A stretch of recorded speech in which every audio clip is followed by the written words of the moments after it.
Ethio Connect YouTube channel. በግብጽ የሚገኙ ስደተኞች ሰማያዊ ካርድ ያላቸው እና ጥገኝነት ጠያቂዎች ቢጫ ወይም ነጭ ካርድ ያላቸው ከፍተኛ ለሆነ የእስር ችግር እየተጋለጡ ይገኛሉ። የትኞቹ ስደተኞችና ጥገኝነት ጠያቂዎች ናቸው እየታሰሩና ዲፖርት እየተደረጉ የሚገኙት?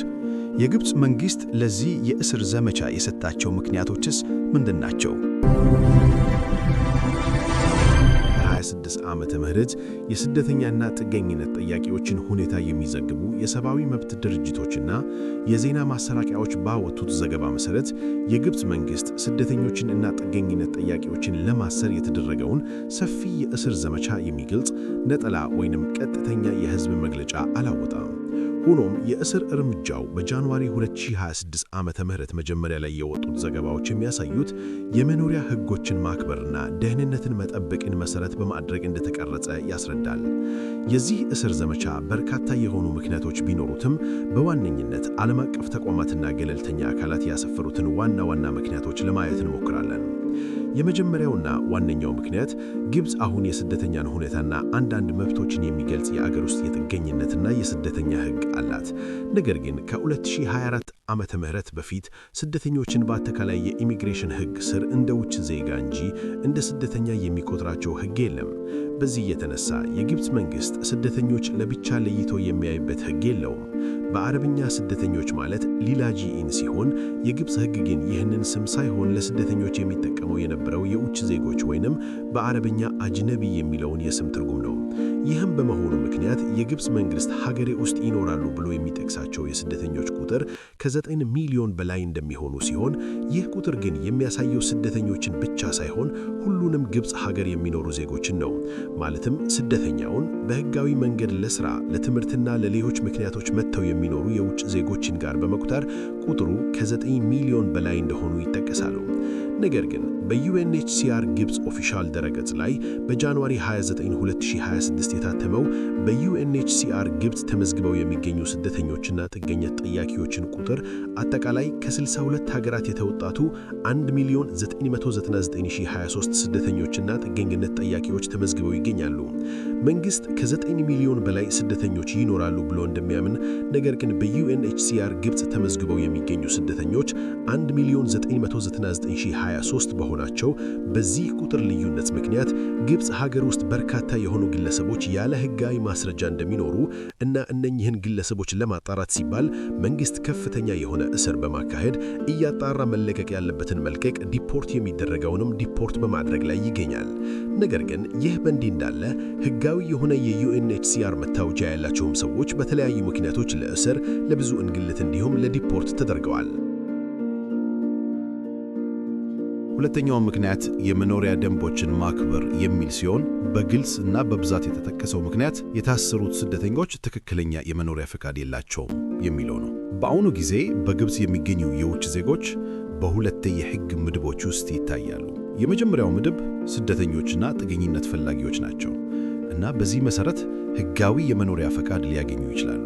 ይህ የመኖሪያ ፈቃድ ጊዜያዊና ለ1 ዓመት የሚያገለግልና መታደስ የመኖሪያ ፈቃድ መውሰጃ ቀጠሮ ጊዜ በጣም ረጅም በመሆኑ ምክንያት ነው። አንድ ስደተኛ የመኖሪያ ፈቃድ ለማግኘት ከ2 እስከ 3 ዓመት የሚፈጅ የቀጠሮ ጊዜ ስለሚሰጠው በዚህ መሃል በፖሊሶች ቢያዝ ቀጥታ ለእስር ይዳረጋል። ሶስተኛው ምክንያት የአዲሱ የጥገኝነት ህግ አተገባበር በተመለከተ ሲሆን እስራቶቹ በ2024 መጨረሻ ላይ አዲስ ብሔራዊ የጥገኝነት ህግ ከተጸደቀ በኋላ ህግ ቁጥር 164 በ2024 የእስር ቁጥሮቹ በፍጥነት እንደጨመሩና ይህም አዲስ የተጸደቀው ህግ ለባለስልጣናት፣ ለፖሊሶች የውጭ ዜጎችን ስደተኛና ጥገኝነት ጠያቂዎችን የመያዝ፣ የማሰርና ከሀገር የማባረር ሰፊ ነፃነት ይሰጣቸዋል። አራተኛው ምክንያት በግብጽ መንግስትና በዜጎቹ የሚነሳው የኢኮኖሚ ጫናዎች ሲሆኑ አንዳንድ አካላቶች ብዙውን ጊዜ የውጭ ዜጎችና ስደተኞችን ለኢኮኖሚ ችግሮች ተጠያቂ ያደርጋሉ። በዚህም የተነሳ ስደተኞች ላልተፈለገ ጥቃቶች ይዳረጋሉ። በአሁኑ ሰዓት በከፍተኛ ሁኔታ የሱዳንና የሶሪያውያን ዜጎች በከፍተኛ እስር እየተጋለጡ ይገኛሉ። አምስተኛው ምክንያት በአሁኑ ወቅት በግብጽ ሀገር የተስተዋሉና ተበራክተው ያሉ ህገወጥ ስራዎችና ወንጀሎች ናቸው።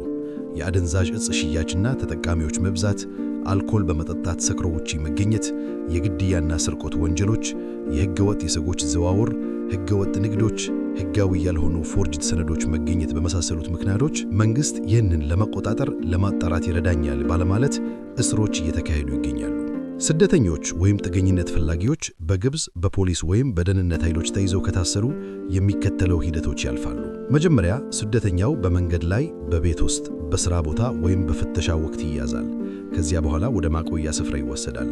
ብዙ ጊዜ የመኖሪያ ፈቃድና ሕጋዊ ሰነድ የሌላቸው ለዚህ አደጋ ይተጋለጣሉ። ከዛም ሰነዶቻቸው እስኪጣራ ድረስ በፖሊስ ጣቢያ ውስጥ ይታሰራሉ። በዚህ ወቅት አንዳንድ ጊዜ ከዩኤንኤችሲአር የሕግ አማካሪና ጠበቆች ቤተሰቦችን እስረኞችን ለመጎብኘት እንዲያዩ ላይፈቀድ ይችላል። አንዳንድ ሰዎች ቀድሞ አገልግሎት ጊዜው ያላለፈበት ሕጋዊ የዩኤንኤችሲአር መታወቂያ ካርድ ቢኖራቸውም እንኳን ሕጋዊ መኖሪያ ፈቃድ የላችሁም በሚል ምክንያት ይታሰራሉ።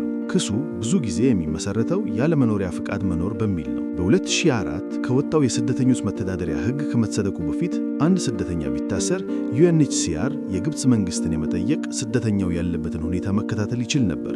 ነገር ግን ሕጉ ከጸደቀ በኋላ ሕጉ ሙሉውን ስልጣን ለመንግስት ስለሚሰጥ መንግስት የሚወስደውን አሰራርና ውሳኔ ከመቀበል ውጪ ዩኤንኤችሲአር ጣልቃ የመግባት ስልጣን የለውም። በሕጉ ላይ እንደተገለጠው አንድን ስደተኛ አስፈላጊ ሆኖ ከታመነ የማሰር፣ አጣርቶ የመልቀቅ ወይም ወደ አገሩ ዲፖርት የማድረግ የግብፅ መንግስት ሙሉ ስልጣን ነው። ከዚያ በኋላ ስደተኛው ወይም ጥገኝነት ጠያቂው በእስር ቤት ውስጥ ሆኖ ከእስር መፈታትን ወይም ወደ መጣበት ሀገሩ ዲፖርት መደረግን የሚገልጽ የመንግስት ውሳኔ ይጠብቃል።